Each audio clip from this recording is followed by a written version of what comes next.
Guys and gals, welcome back to Halo Follower. Today we're going to be talking about, of course, Halo Infinite and the future of Halo. What is next right now? Everyone is kind of feeling this sense of, Twilight Zone. We're kind of in purgatory. What is happening? I mean, what a year for this global disaster to unfold. It's bad in of itself, but, for Halo, it's, maybe devastating. Previously, I talked about the game being delayed, and that is a real possibility. If you look at how Halo is developed, it's developed in a studio, and everyone's working from home, trying to figure out a pipeline. And 343 hasn't made any new comment on that, as well as E3 2020, what is going, because that whole event has been canceled, and that's just super sad. I mean, I never go myself, and I never really planned on going, but maybe one day, but definitely not this year. It's done for. So what Microsoft is doing is that they're holding this private kind of little screening. It's not going to be in a big auditorium, surely, but there will be people there kind of presenting things, kind of like Xbox Insider. Instead of getting all this news from PlayStation and Xbox and Nintendo all at the same time during E3 every year, we're going to have it kind of scattered. So Microsoft said on March 11th or so that they would announce soon when this substitute for E3 was going to take place and details about the whole event. Well, it's been about 3 weeks since that, so who knows? Maybe there is an announcement right around the corner, and that undoubtedly has Halo news and Halo gameplay, so we are probably pretty close to Halo news. Now, you have to ask yourself, is it a bigger benefit for 343 to hold out on news right now because of the global event happening, or is it in their favor to get out gameplay, to get out news as soon as possible because of all this? I would say at best we will get news in late May and probably June, and that is just to be expected. But that doesn't mean that the game isn't going to be delayed. So that could actually even delay the Xbox Series X. So yeah. Anyway, I haven't really done a proper introduction to this video. My bad. Guys, today we're going over some comments that you guys had, some responses to my recent videos, and I'm going to be talking a little bit quickly why Noble 6 is not on Reach, as cool as that would be to see him in Halo Infinite or the new Halo book coming in September, assuming that releases on time. I just don't think he's there, and I'll explain why soon. But we also are going to talk a bit about Mendicant Bias and be going over, of course, y'all's responses. So also, I quickly want to talk about Halo the Lost Wolves. That is still in production. We actually just about a week ago on the 21st, I think, of March, so a whole month, we just dedicated to writing episode 1. Script is coming out to being about 12 to 14 minutes long. I have no idea right now, but about 5 minutes are already done before sound effects and, late production stuff goes. So it is going along very, very smoothly. I just want to let you guys know that it's going really great, and you guys are going to have fun watching it, I guarantee you. Let's just go ahead and get into the comments. So this first comment just goes over things that this person wants. Reach customization, Reach version of the Covenant, old weapons need returning, open worldwide galaxy, kind of like Destiny, faction areas around each planet in Halo Ring, Halo 3 Flood, banished weapons, new foreigner enemies, and reputations for both factions. So as we get closer to announcement, all of these things that we've heard about, Halo Infinite having Reach customization, that kind of level of customization in it, and about the Flood, and about Halo Wars 2 and the Awakening the Nightmare DLC. I think all these implications, all these teases that we've had for over the years, the curtains are kind of being pulled back soon. And in my experience, leaks start coming in May, and this stuff gets real juicy in June, as expected, because E3. But this year, I'm sure it's going to be the juiciest E3. Assuming that even if Halo Infinite and the Xbox Series X is pushed back to March, then I think this is still prime time for 343 to just drop a bunch of news. And that means that we're about 2 months away from getting some really good quality stuff. Of course, I'll make a video as soon as Microsoft makes an announcement, but I digress. So these are really cool ideas here. Obviously, a lot of things he actually mentioned here have evidence of being in the next Halo game, Halo Infinite, because open world gameplay, maybe not going to different planets like Destiny and stuff, but having an open world, I think, is really, I don't know if it's going to work, but it is a really strong thing. There's a lot of evidence backing that up. How they reveal that should be interesting as well. I don't know if it's a campaign mode or if it's like a some kind of hybrid of campaign and multiplayer put together. But it's hard to say, but if you have any theories, let me know.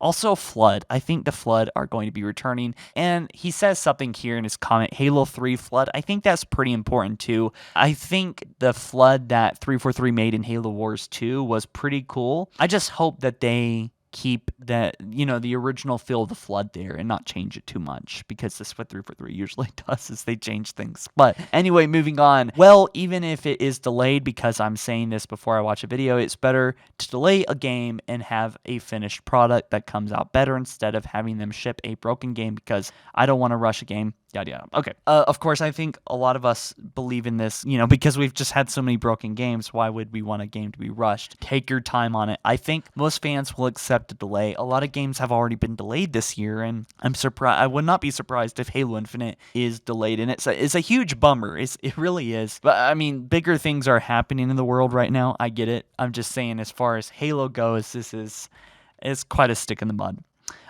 We have another comment. Menacing Threat says, I just want Mendicant Bias to possess a Guardian and fight on Chief's side. Kind of what was teased during the initial Halo 5 teaser with Chief in the cloak. So I talked about that video a lot, so I won't go over too much, but obviously that's been the general idea for a long time. And I sense that 343 is going back and kind of doing probably studies of what people want in a new Halo game, that next Halo game, and hopefully without being too predictable, I would love for them to bring Mendicant Bias into Halo. And if you don't know who that is, you should watch my videos on it. It's a very mysterious, creepy, but really relevant AI that could play a big part in Halo Infinite, and I think that would be so cool to have him as a partner in Halo Infinite. I think that would be a really radical twist. Maybe risky, but 343 has done riskier things. So yeah. Anyway, moving on to our next comment.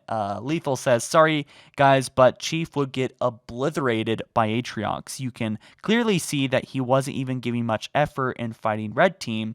Just think about Atriox giving his 100%, and it doesn't matter if Red Team were originally rejected from the augmentations. They still got them and are still capable Spartans. So let me just stop him right here. Yeah, he does have a good point. I talked about Chief versus Atriox in my last video, so we'll just kind of talk about the new stuff here. Atriox might kind of obliterate Chief, because we do know that Atriox is bigger than most brutes. He's smarter as well, and he apparently knows how to fight. So with that being said, he might be on the same level of Chief, if not even much more dangerous than Chief, because reading from Halo First Strike, one average brute was choking out Chief, and Chief was just about to die, and he escapes. I did a video on that, super fun, so you should watch that if you haven't already. But yeah, so maybe Chief fighting Atriox might not go over so well. I kind of want to make a video about it, honestly, because I think that with the photos that we got recently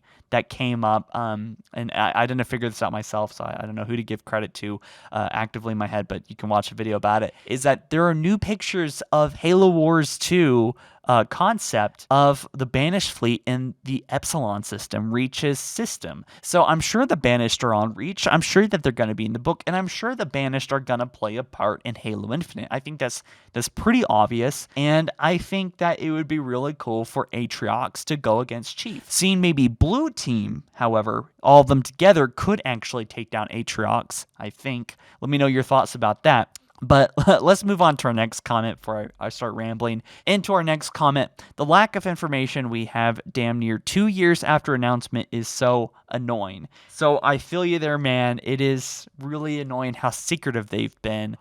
And they probably have so much done too. I'm hoping they have a lot of the game done. They've really put a lot of time into this Halo game. I mean, can you believe that it's been almost 5 years since Halo 5 came out? I mean, it was just yesterday I was ripping on the story, and now it's like, here we are, 5 years after, and really no news. We have one snippet of gameplay that is really old. It was a part of the making of Halo Infinite trailer, and it looked so beta. There wasn't even really anything to understand. I think it was even using a Halo 5 weapon. So, I mean, it's just, it is annoying. It is annoying, and I really wish that they would release everything. Just release another trailer, something substantial, some gameplay, right? And by the way, guys, I mean, we've been blue balled for 5 years. When we get this gameplay in the next 2 months, I mean, we are going to be freaking the hell out. And I just wonder what they're going to show. You know, if we look at Halo 5, one of the first gameplay reveals, I mean, it's always campaign, right? And I think the same thing with Halo 4. It was the E3 2012 press conference where the chief was in a jungle. And that was the first gameplay that we saw, I think. So I think the first gameplay we're going to get with this game is going to be something on Zeta Halo or even Reach. I could totally see Halo Infinite E3 or the Microsoft 2020 conference going over with Reach gameplay. I mean, how cool would that be to show the Prometheans there, or even something even more interesting, like the Guardians are there, the Sentinels are there, Cortana's there, the Banished, and maybe humans are working together, and oh, God, I could just see it so easily. But anyway, moving on, our next comment